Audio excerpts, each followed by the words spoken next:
Let's start, though, with some news out of the Premier League, the continuing story around Arsenal's injury woes. Of course, Kai Havertz injuring his hamstring during a training session in Dubai. The club confirming this morning that he's going to have surgery in the coming days. He's out for the season. Hamstring's a big problem for Arsenal. Of course, Gabriel Martinelli, he's still out for at least another month with his hamstring. Bukayo Saka's already had a surgery on a hamstring. He might be back by early March. Best case scenario, Gabriel Jesus out for the season. He did a knee back in January, and that's just in attack. Some defensive injuries as well. Ben White, Takahiro Tomiyasu. As the injury woes continue to pile up for Arsenal, we welcome in our good friend and colleague Ian Darke for a little bit of commentary here. We heard the guys talking about Kai Havertz on yesterday's show. It's interesting, Ian, he's a player that gets criticized so much, and now the story is how big an impact this is going to be for Arsenal's potential title chase. So what do you make of the Havertz injury? I think it could be absolutely huge, because imagine if another of the strikers like Leandro Trossard now got injured as well. It looks like Trossard is going to have to play the kind of false number 9 role. He's done that before, but they could have to play Raheem Sterling. They could have to play the 17-year-old Ethan Nwaneri from the start of games. So it's looking very thin. And of course, Arsenal's decision not to sign anybody in January, it may not have been a decision. They may just have not got any deals over the line when they didn't. And that's looking quite expensive now. So I think it's a huge blow, because, yeah, Havertz does get a lot of criticism, but he scores a useful amount of goals. He did last season. He did this as well. He's quite physical. He wins balls. I think he's in the top 10 in the Premier League for winning aerial duels. So it is a big hole.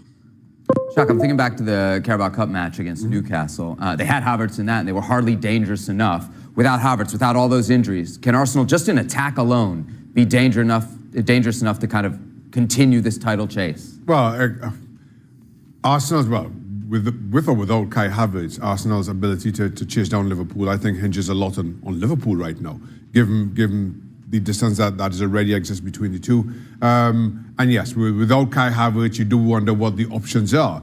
Not that Kai Havertz was by any means a solution. We've had that discussion all season long, but when you look at what else there is, it leaves you scratching your head even further. So where exactly does Mikel Arteta turn? Now, I've felt Nwaneri, I think, would serve well through the middle, but of course, he's been needed on that right-hand side with Bukayo Saka's continued absence. You say early March, let's think probably more mid to end of March before he's back, or at least back to where Arsenal contributing significantly, right? Yeah. Sure.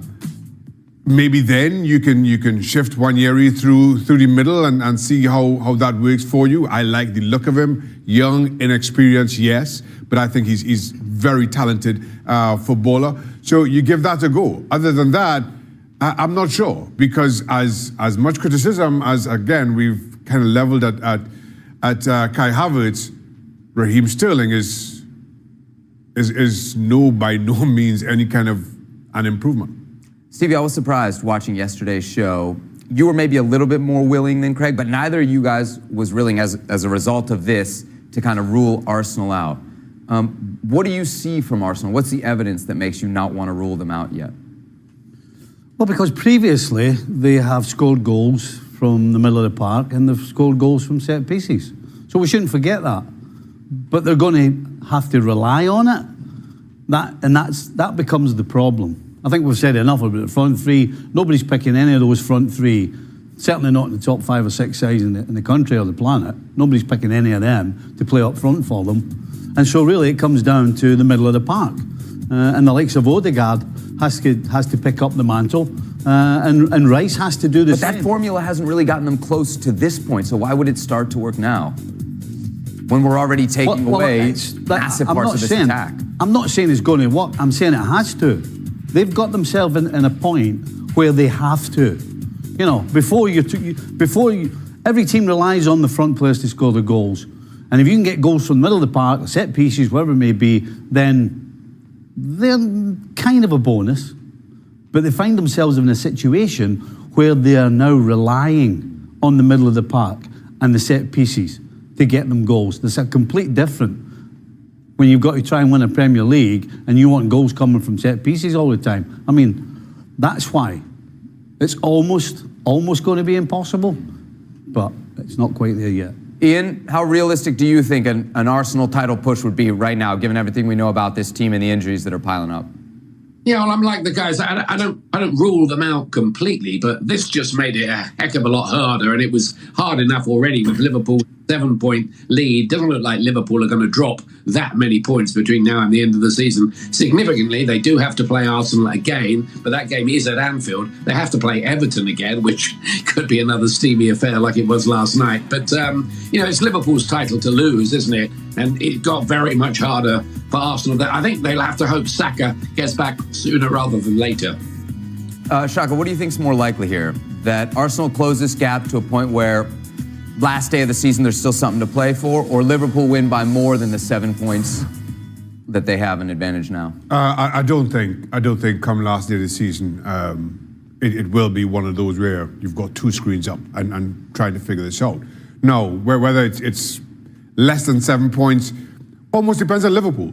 If this title is won 4 or 5 weeks before the end of the season, you could see Liverpool pulling the handbrake up and just kind of coasting through to the end of the season, especially if they go deep in the Champions League and the gap maybe becomes 4 or 3 or whatever, but it's not a realistic 3 or 4. Is it crazy for me to think that it's much more likely that it would be 8, 9, 10 that the lead would grow? It's just that if let's say the gap is 9 points with 3 games to go, I could see Arne Slot playing his FA Cup team that played against Plymouth for the last 2 or 3 games, especially if he's got Champions League games to come and he's trying to rest players and maybe rotate a whole lot more, and then you drop points.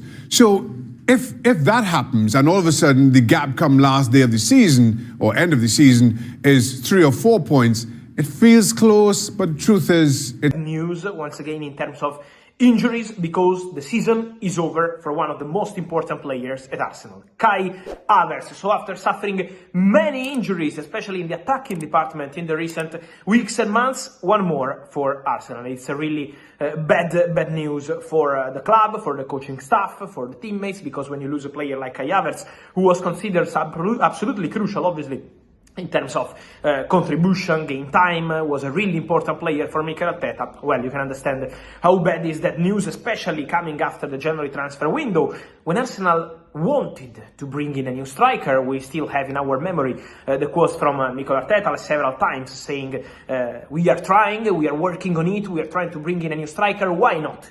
Why Arsenal didn't sign a new striker? Basically, because they didn't want to overpay for players that were not part of their shortlist for the summer, because the main focus has always been the summer transfer window. Then they had the injury of Gabriel Jesus, the injuries of Bukayo Saka, and then also Gabriel Martinelli in the recent days, now Kai Havertz. But at some point in January, Arsenal understood that they needed to do something. They were trying, so calling Red Bull Leipzig for Benjamin Sesko, but Leipzig saying no chance for January. Arsenal didn't send any official bid because they had the feeling that it was really impossible to convince Leipzig. Imagine Newcastle with Alexander Isak, the other big name on the list of Arsenal for the summer. So these two remain the big names for the summer. We will touch on that in a moment. But for January, it was not possible to proceed, and Arsenal decided not to attack because it was seen as a really complicated topic. Sesko and even more Alexander Isak. For Arsenal, there was a possibility. Ollie Watkins, they had a bid rejected by Aston Villa, a very tense situation, and also bad luck because Aston Villa on the same week sold John Duran to Al Nassr, so they didn't need any money anymore. They made big money with John Duran, 85 million euros, and also included, and also the manager of Aston Villa, Unai Emery, speaking in public but also in private with the management, said very clearly, Ollie Watkins has to stay. We can't sell both strikers now, even if we have good opportunities. It's impossible to find a good replacement on the market, and so the idea at Aston Villa was very clear. Ollie Watkins, untouchable. That's why for Arsenal it became complicated. They had the opportunity to go for some striker was not part of their initial shortlist for January or for the summer. For example, as I told you in the past few weeks, Alvaro Morata was offered to Arsenal as an opportunity on loan with an obligation to buy, but Arsenal said no. They considered that possibility, then they said no. There were also other opportunities at the beginning of the market. For example, Randal Kolo Muani from Paris Saint-Germain. He's doing fantastic at Juventus, already 5 goals scored with the Italian side. Why Arsenal didn't attack the deal? Because they had the feeling they they couldn't offer a starting spot, a regular starting spot to Randal Colomwani. Similar to Matistel, Arsenal were not in a position to go to the player and say, okay, in the next 4 months, you will play basically 90% of the games, start 90% of the games.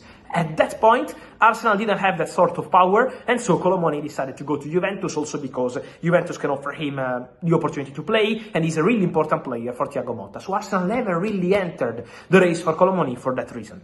So what happened? They decided not to sign anyone instead of overpaying for other players, but now the situation is complicated. Kai Havertz out until the end of the season, Gabriel Martinelli, Bukayo Saka out for weeks, Gabriel Jesus out until the end of the season. Now they have available the young superstar, who is going to extend the contract because the contacts are very positive, Ethan Nwaneri. So Arsenal are working on that, but obviously he's a very young kid. He's doing fantastic, but still a very young kid. Leandro Trossard, another topic for Arsenal. And then, of course, we know they can complete the attacking department with Raheem Sterling. Despite the rumors in January, Arsenal were never sending a player back to Chelsea. That was never considered a possibility, but still a complicated situation for Arsenal. What happens now after these injuries? Of course, Arsenal were already working on signings for the summer, now even more. The focus will be on bringing in one top striker in the summer transfer window and probably add a winger to the attacking department. So that's the view, that's the idea. In terms of striker, the two names remain, the two obsession of Arsenal and Mikel Arteta. Alexander Isak, but at the moment we have to respect Newcastle, and Newcastle have still no intention to consider Alexander Isak as a player who can leave in the summer. Then we will see, we will follow the story, but at the moment it's not that easy to consider Alexander Isak as a easy target for the summer, absolutely. So Arsenal will be there, Arsenal will try, but at the moment it's not guaranteed yet. And the other name is Benjamin Sesko, the other top name on the list of Arsenal. In this case it's completely different because Leipzig said no for January, but my understanding is that in the summer the situation will be completely different, so the doors can be open. Also, Chelsea are keeping close eye to the situation of Benjamin Sesko. There are several clubs monitoring the player, but Arsenal have already made fresh contacts in January. From what I heard, also in February, after the closing of the transfer window, Arsenal confirming their interest in Benjamin Sesko, keeping the contacts active. So these two names for the number 9 remain the dream targets. Of course, one would join, and Arsenal for sure will be ready in the summer. And then also a winger, because it's something that Mikel Arteta already wanted last summer, was not possible to find the right player. They signed Raheem Sterling on loan, but in the summer the expectation is for Arsenal to bring in an important winger too for Mikel Arteta. I wanted to complete on this topic, guys, also for William Saliba, because I received many questions from football fans in the last 3-4 days after the reports coming from France on William Saliba and Real Madrid. Guys, there is no doubt that people internally at Real Madrid see William Saliba as a superstar, a fantastic defender. So at Real Madrid, they obviously, I would say, this is one of the best defenders in the world. They really appreciate William Saliba. It's also important to say that someone internally at Real Madrid considers Saliba, we can say, the Bellingham of the defenders. So a top player for present, but also future. A player who can be perfect to build the future. But in this story, I think, guys, in the recent days, there was not so much respect for Arsenal. We have to remind that Arteta and people in the